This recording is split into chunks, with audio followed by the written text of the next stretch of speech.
Selamat datang di channel saya. Kali ini saya upload video yang sedikit berbeda dari video yang pernah saya upload sebelumnya. Ya, kali ini saya akan upload video tentang desain rumah tinggal.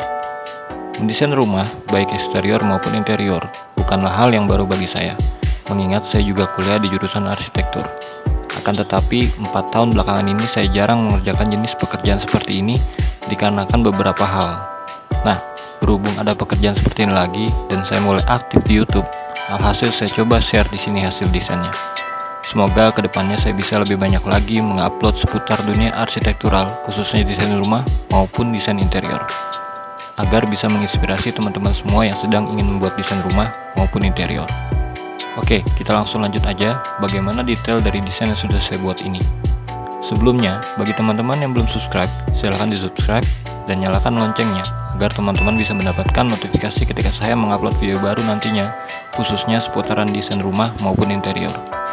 Jangan lupa like videonya kalau suka dan share bila memang video ini berguna, agar channel ini makin berkembang dan bisa membantu semuanya.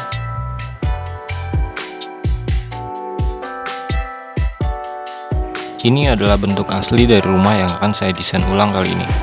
Lebih tepatnya, owner ingin rumah yang ada sekarang ini bisa mencukupi aktivitas dari 5 anggota keluarganya yang terdiri dari ayah, ibu, dan ketiga anaknya. Karena bangunan yang sekarang ini sudah tidak memungkinkan dengan jumlah anggota keluarga saat ini. Bangunan ini memiliki luas tanah 90 meter persegi dengan lebar tanah 6 meter dan panjang ke belakang 15 meter. Dan ini denah asli dari rumah tersebut. Cukup kecil memang untuk mewadahi kegiatan dari kelima anggota keluarga yang tinggal. Oke, ini adalah beberapa request dari owner, yaitu 1. Renovasi menjadi 2 lantai. Yang kedua, ruang ngeplong tanpa sekat dari ruang tamu sampai taman belakang. Yang ketiga, kamar tidur ada 4 dan mendapat sirkulasi udara dan cahaya langsung dari luar, yang berarti ada di area pinggir bangunan, khususnya bagian depan atau belakang, dikarenakan bagian kiri kanan terhimpit oleh bangunan rumah tetangga. 4. Akses masuk 2 pintu, pintu utama dan pintu samping. Yang kelima, butuh ruang atau area untuk wardrobe. 6. Carport atau garasi untuk mobil keluarga, SUV atau MPV, yaitu sejenis mobil yang panjang, bukan sejenis mobil city car yang tidak terlalu panjang. Jadi, kebutuhan ruang yang diperlukan kira-kira seperti ini. Yang pertama adalah carport atau garasi. Yang kedua, teras depan plus taman. Yang ketiga, ruang tamu. Yang keempat, ruang keluarga. Yang kelima, kamar tidur dengan total 4 kamar.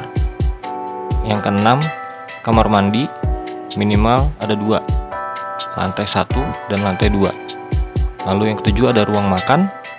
Yang kedelapan ada dapur. 9 ada wardrobe area.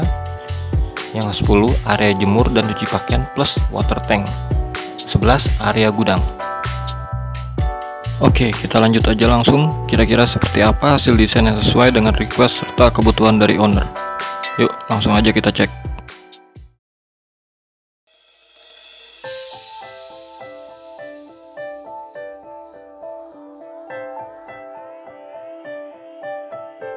Lokasi rumah ini terletak di kompleks perumahan daerah Tangerang Selatan. Layaknya kompleks perumahan pada umumnya, bangunan sekitar mempunyai bentuk yang sama seperti yang ada di video ini. Desain bangunan ini mengadopsi desain minimalis tropis dengan sedikit sentuhan gaya industrial, dan untuk ornamen bangunan sendiri hanya menggunakan permainan semen kamprot dan bata roster atau bata bolong-bolong. Bagian atap menggunakan atap pelana yang mengarah ke bagian depan dan belakang rumah, sehingga meminimalisir kebocoran air hujan ke arah rumah tetangga. Sekarang kita bahas dulu bagian depan rumah ini. Di bagian kiri rumah disiapkan tempat pembuangan sampah berupa tempat sampah plastik agar lebih memudahkan saat penggunaan dan perawatannya. Di sebelahnya terdapat vegetasi atau tanaman yang berfungsi sebagai pemanis tampilan rumah, sekaligus menyamarkan fokus pandangan ke area tempat sampah yang terletak di bagian depan rumah. Dan posisinya masih berada di area lahan tanah sendiri, sehingga pagar rumah sedikit menjorok ke arah dalam. Dan untuk bagian pagar depan dibuat 2 akses masuk. Untuk orang masuk menggunakan pagar swing seperti pintu yang langsung mengarah ke pintu rumah, dan untuk mobil menggunakan sistem rolling. Bahan material pagar dibuat dari perpaduan batang besi dengan kawat wire mesh agar lebih menonjolkan sisi industrialnya. Dan untuk atap carport menggunakan baja ringan yang dicat hitam agar terkesan seperti kolom baja biasa, tapi dengan budget yang lebih murah. Dan untuk lapisan atas menggunakan polikarbonat transparan hitam, cahaya tetap masuk tapi tidak panas dan menyilaukan. Pada bagian carport sudah cukup untuk mobil keluarga yang mempunyai bentuk panjang dengan luas bersih area carport 5,42 meter x 3,25 meter. Di bagian belakang carport pada bagian kiri terdapat akses masuk pintu samping rumah, dan di bagian kanan terdapat area penyimpanan yang memanfaatkan bagian bawah tangga yang terletak di bagian belakang dinding carport. Area penyimpanan ini cukup luas untuk menaruh peralatan seperti toolkit maupun barang lainnya. Selanjutnya kita masuk ke area teras depan dan taman depan. Di antara teras dan taman depan terdapat dinding setinggi 80 cm yang berfungsi sebagai pemisah area. Ini adalah salah satu permintaan owner agar bisa dipergunakan sebagai tempat duduk juga. Oleh karena itu, di bagian atas diberi overstack agar permukaan atas lebih lebar sehingga lebih nyaman untuk diduduki. Untuk terasnya sendiri terdapat 2 bau kursi dan 1 meja kecil untuk sekedar duduk dan santai di area teras depan. Dan pada bagian dinding rumah terdapat jendela untuk bukaan cahaya dan bata roster sebagai tambahan bukaan cahaya, serta sirkulasi udara, sehingga udara dari depan bisa plong langsung ke belakang rumah. Sekarang kita lanjut ke bagian dalam rumah. Untuk bagian interior dalam rumah, konsep yang digunakan adalah gaya Skandinavia, atau orang awam lebih familiar dengan konsep ala-ala IKEA. Yuk, kita langsung masuk aja.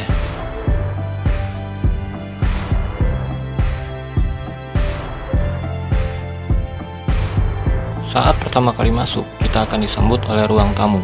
Untuk area ini, furnitur utama terdiri dari 1 buah sofa 2-seater, 1 kursi, coffee table, dan lemari pajangan. Di bagian pojok terdapat pot tanaman untuk memberikan efek natural pada ruangan ini, sehingga lebih terkesan alami. Lalu aksesoris yang digunakan berupa lampu gantung, lukisan, dan ambalan untuk menaruh pajangan atau foto. Untuk bagian sofa dan kursi, sengaja memakai tipe armrest agar tidak terkesan sempit. Pada bagian kanan dinding ruang tamu terdapat bingkai cermin yang berguna memberikan efek luas pada ruangan, dan juga terdapat pembatas dinding kayu agar akses lalu lalang orang menuju pintu samping dan tangga ke lantai 2 tidak terlalu terlihat. Selanjutnya dari ruang tamu, kita lanjut menuju ruang keluarga dan area makan, di mana letaknya sejajar dengan area ruang tamu. Di ketiga area ini kebanyakan menggunakan loose furniture agar mudah dipindahkan saat membutuhkan area plong dari ruang tamu sampai teras belakang saat ada acara khusus. Di area ruang keluarga terdapat beberapa furniture pendukung seperti meja TV, lalu ada ambalan untuk menaruh pajangan, dan di sini terdapat lemari pajangan yang berfungsi juga sebagai pembatas dengan ruang tamu. Untuk sofa yang digunakan cukup menggunakan sofa 3 seat. Nah, untuk ruang makan terdapat meja makan yang bisa digunakan untuk 5 orang keluarga, dan view ruang makan mengarah ke taman belakang. Jadi sambil makan kita bisa menikmati pemandangan taman yang ada di teras belakang. Di ruang makan ini juga disediakan kabinet gantung untuk mengakomodir perlengkapan makan seperti saus, kecap, maupun perlengkapan makan lainnya. Sekarang kita lanjut ke area teras belakang. Di area ini agar terasa lebih plong, maka menggunakan pintu kaca lipat sebagai penutup ke area dalam rumah. Di sini saya menggunakan beton yang dilapis kayu untuk pengganti kursi di teras belakang. Cukup luas hingga bisa diduduki hingga 4 orang bersama. Merujak barang teman di sini enak kali ya. Untuk taman belakang terdapat perpaduan antara tanaman vertikal dan tanaman yang ditanam di tanah seperti biasa. Akan tetapi area tanah ditutupi batu kerikil putih agar terkesan clean dan bersih. Di dalam rumah ini sebenarnya terdapat taman di dalam rumah yang memberikan kesan ada area outdoor di dalam rumah, sehingga lebih terkesan alami dan luas. Taman dalam ini berada di area void. Ya, rumah ini memiliki void yang amat sangat berguna dalam sirkulasi udara. Untuk area ini didominasi warna putih agar bisa memantulkan cahaya dari atas, sehingga lantai 1 bisa mendapatkan penerangan alami pada siang hari, dan di bagian bawah tangga bisa dimanfaatkan untuk penempatan storage atau tempat penyimpanan barang. Setelah itu kita lanjut ke bagian dapur.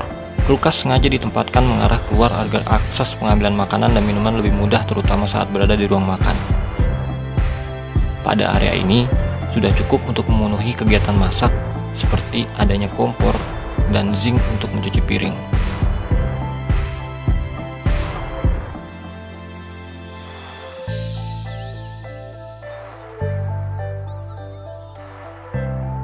Di sebelah dapur persis terdapat kamar mandi atau WC.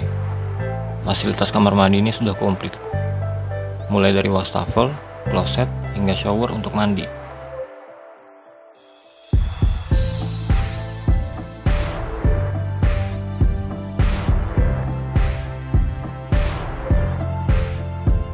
Selanjutnya kita menuju ruang terakhir yang ada di lantai 1 ini, yaitu kamar utama. Furniture yang ada juga disesuaikan dengan kebutuhan sebuah kamar utama, seperti tempat tidur dengan ukuran king size, lalu lemari pakaian dengan ukuran yang cukup besar, dan juga meja rias untuk berdandan. Kamar utama ini mempunyai buka jendela yang langsung mengarah ke taman belakang.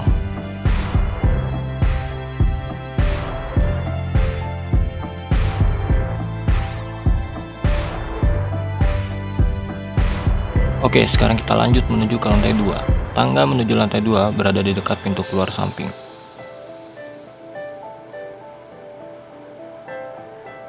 Nah, di area tengah tangga ini kita bisa merasakan atmosfer dari void itu sendiri. Pada bagian atas terdapat atap transparan untuk menyinari langsung dari atas dan menyorot langsung menuju tanaman yang ada di bagian lantai 1.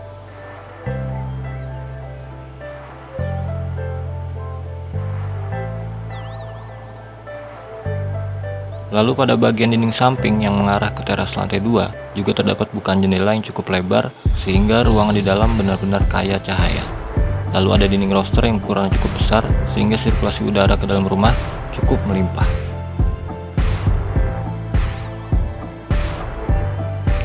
Pada area lantai 2, pertama kali kita akan disambut oleh area ruang keluarga lantai 2. Area ini sebenarnya bisa dijadikan sebagai alternatif ruangan lain.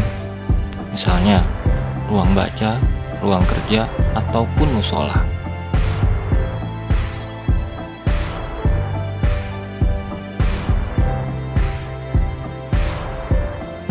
Di belakang area ini terdapat area wardrobe sesuai request dari owner. Di dalamnya terdapat cermin untuk bercermin dan juga memberikan efek luas pada ruangan. Dan untuk lemari pakaian sendiri dibuat full sampai plafon agar lebih banyak tempat untuk menyimpan pakaian. Oke, selanjutnya kita menuju kamar anak yang pertama. Kamar anak ini didesain lebih kepada anak di atas umur 7 tahun atau yang sudah mulai masuk SD. Di sini saya menyiapkan meja belajar yang berada di ujung tempat tidur dan berada di bawah jendela.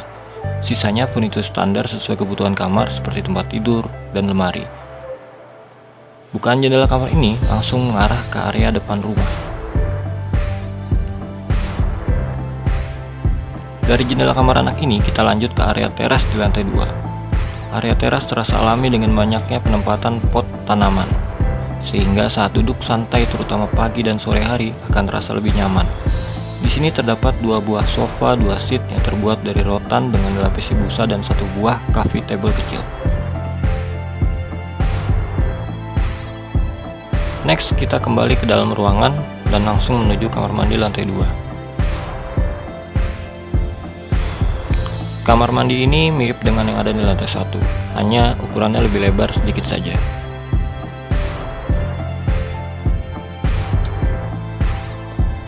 Berikutnya kita lanjut ke kamar anak yang kedua. Kamar anak ini didesain untuk karakter anak mulai dari umur 2,5 tahun, di mana aktivitas mereka lebih didominasi oleh bermain. Jadi, kamar ini memang disetting seperti area bermain, dengan penambahan ornamen-ornamen lucu agar anak lebih betah di dalam kamar. Dan untuk bukaan kamar ini menuju ke area belakang rumah.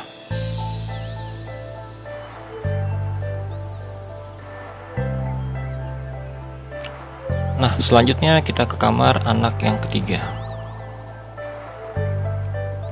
Kamar anak ini didesain untuk anak yang mulai beranjak dewasa. Pemilihan warna pun lebih kepada warna-warna natural. Baik furniture dan ornamen di kamar ini memang disesuaikan untuk kebutuhan para remaja. Dan bukaan jendela kamar ini mengarah ke arah belakang tepat di atas teras belakang.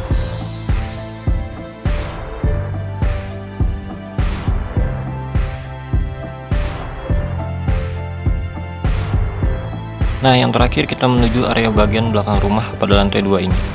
Area belakang ini semi outdoor alias banyak bukaan langsung keluar, khususnya bagian atas. Pada bagian ini digunakan untuk area jemur, cuci, dan menggosok pakaian, dan juga area water tank di atasnya. Terdapat bata roster untuk pembatas menuju area taman belakang yang ada di lantai 1. Oke, sekian penjelasan dari saya tentang desain rumah ini.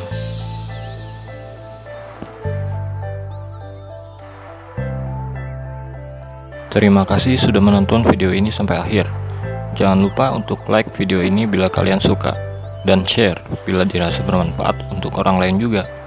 Apabila banyak yang minat dengan desain buatan saya, kedepannya saya akan berikan feedback berupa desain gratis cuma-cuma buat para subscriber dan viewer channel saya ini. Oke, sekian dan terima kasih.